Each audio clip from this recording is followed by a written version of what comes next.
For hip airplanes, we already practiced using the wall to balance because we were working on our mobility. Now we're working on our stability. This is hip airplanes with no wall to balance.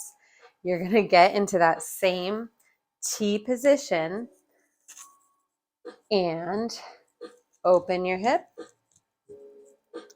and close it down as best you can. Open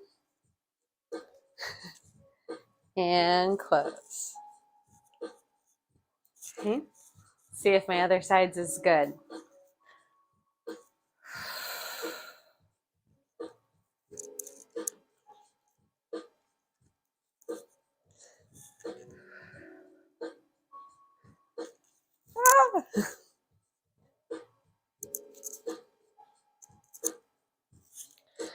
Whew.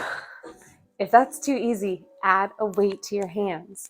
So you can grab a weight. Let me just start with a 2-pound weight.